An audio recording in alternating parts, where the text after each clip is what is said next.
What is the main obstacle to productivity? Simply put, laziness. Laziness is physical and mental sluggishness, physical inertia. It can result from many things, but above all from the lack of will and from the bad conditions of your mind and body.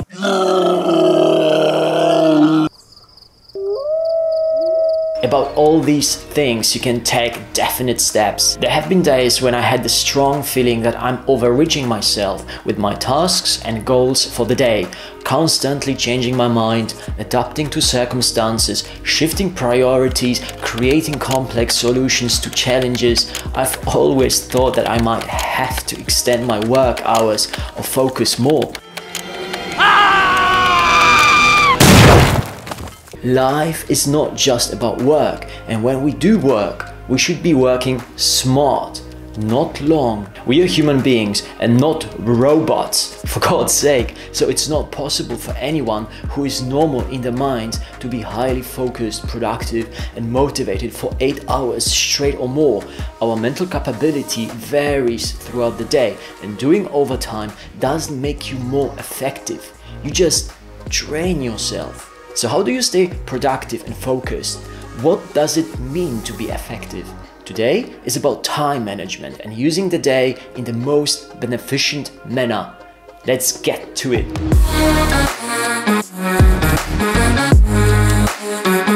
So, what's the best way to stay productive? Time management is your personal responsibility. Even as an employee, you'll be expected to get your stuff done and no one will be looking constantly over your shoulder. So it comes down to personal attitude first. Being productive requires far more than just having a plan.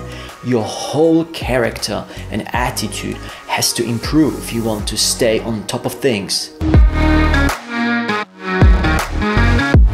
Laziness is a habit, but so is productivity as well. You can train your brain to be more productive and proactive. And after a certain period of time, you will see a change in your behavior. First, whether you're employed or self-employed, it's crucial how you start your day. Now let me guess, after you wake up, you probably grab this bad boy here, right?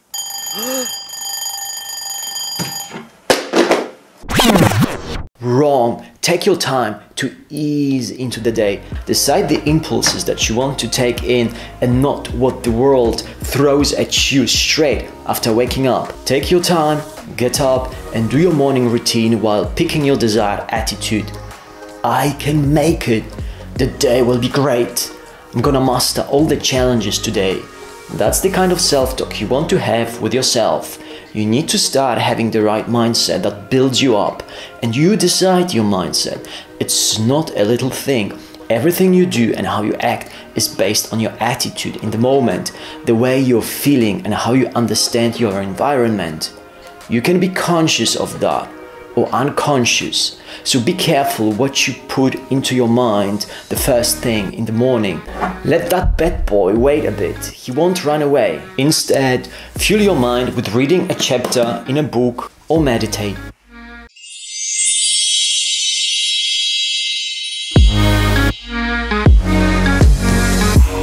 The next thing you can do, and what I do for the day, is to have a to-do list. You can of course have many to-do lists, but the more you have, the more likely you will feel overwhelmed and eventually you won't be able to complete your many to-do lists. Keep your list short and simple. You'll be updating it as you go along, but the feeling of accomplishing even the simplest task will make you feel much better, so don't get overwhelmed. A major realization I had from having to-do lists was that one bullet point on my list might actually have several subtasks that I need to complete before I can finally eliminate the bullet point.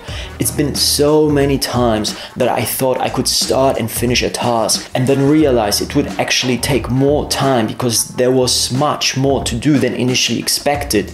That's what happens if you don't break down your tasks in enough detail and just put some generic descriptions. So here's my tip for you. Think about your tasks in more depth, even if they seem simple, and see if you can discover little subtasks that might take more of your time than you initially expected. I can give you a specific example. I used to write video editing in my to-do list as a bullet point. Then in practice, I realized this task is not just about editing a video. There will be more time required than just simple editing. The video needs to be rendered as a file, which can take maybe 1 or 2 hours sometimes. Then I need to upload it to YouTube, which can take another 10, 15, 20 minutes, depending on the length of the video. But even then I'm not finished, because a video needs also a title and a description. Perhaps I want to include some relevant links and add good tags to make the video searchable on YouTube. This might require a quick research on tags, which can take even more time than previously expected. Once I completed all this, then I can cross out the bullet point video editing, which it turns out included far more than just editing. So if I wanted to estimate more clearly the scope of the whole task, I could have broken it down into something like this: video editing, video rendering, video upload. 3 tasks instead of 1. That's my advice to you. Be more specific about what your task actually implies and check if it is really that quick and simple. Don't underestimate the scope. Another thing to consider is that it's very easy to forget the meals during your work. It's important to have your breakfast, lunch and dinner and some healthy snacks in between. And it's foolish to skip your main meals only because you are invested in your task and projects so passionately. Yes, it's good you love what you do, but with a neglected body, your mind won't be able to continue for long. With an empty stomach, you'll be making mistakes. You will feel weak, and this will have a bad impact on your mood, and you can't work productively in a bad mood. I understand sometimes it's impossible to plan it, emergencies happen or we lose track of time. That's fine, just don't make a habit out of it. Nourish your body and eat regularly. I haven't used to cook for quite a long time, but now I'm pretty efficient with it, with preparing my meals, so I take my time for the lunch preparation, which offers a welcome change during the day. Also, eat healthy food and in moderation. If you eat much and eat really badly, your intestines will attract the bad type of microbes that basically live inside you and influence your body. Bad microbes and internal inflammations will have a terrible effect on your inner well-being and will be slowing you down. As a result, it will also be slowing down your mind, because at the end of the day, the working of your mind has a biological basis, and the health of your own body will influence your mental capacity. I'm not a nutrition expert, but I can tell you that much about food. Take a note. Another important thing is to exercise, like really. I'm not talking about becoming a bodybuilder or doing it for aesthetics, although that's also a great goal to have. I'm talking about keeping your body healthy by putting a positive stress on it regularly through exercises so that it stays fit and in motion. In the same way as you have to train muscles to grow strength, you have to train your body health to stay mentally fit. And you can train at home. You don't need an expensive gym membership. There's lots of great and free YouTube exercise videos for home. Try them out and discover what fits you best. As non-robots, we do have physical, emotional and mental needs, and you can't just push a button in our heads and make us run efficiently without a break for 12 hours. So you need breaks.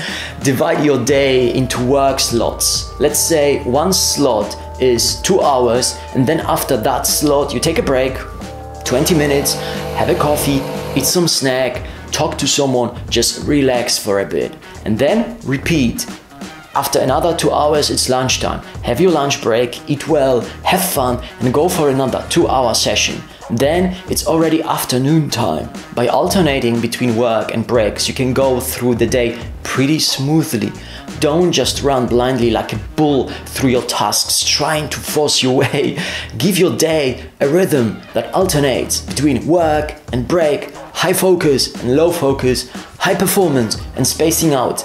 That's how you can make a long work day bearable, much more enjoyable and sustainable. Remember, you're not a robot. You're a living tissue, okay? So, in a nutshell, being productive and achieving your goals has to do with you as a person. So the person that is you must be good enough if you want to be productive. It's not about the numbers in the first place, it's about the mindset, and also it's an inner decision you make that you want to be productive and insist on it. If you really want to do things right and be at your best, then you really need to identify the level of your body fitness and your mental attitude, your way of thinking, and work on them. As you can see, it's all about personal optimization at the end. Don't be just yourself. Be your better self. To sum it up again, make sure you have a constructive mindset that motivates you to be your better self. Have a detailed to-do list in which you identify your main tasks and subtasks. Put some thought into it. Have your regular meals throughout the day. Nourish your body. Eat healthily and in moderation. Exercise regularly for the sake of physical and mental fitness. Finally, take regular breaks and alternate between high performance and relaxation to keep on moving through the day. And please bear in mind that electronic light tires your eyes and keeps your brain awake in the evening.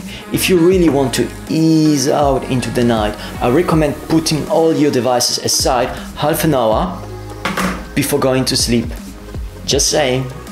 Thanks for watching, I hope you found this helpful. Smash that like button, remember to subscribe, leave a comment, you know what to do. See you in the next one. Arigato gozaimasu.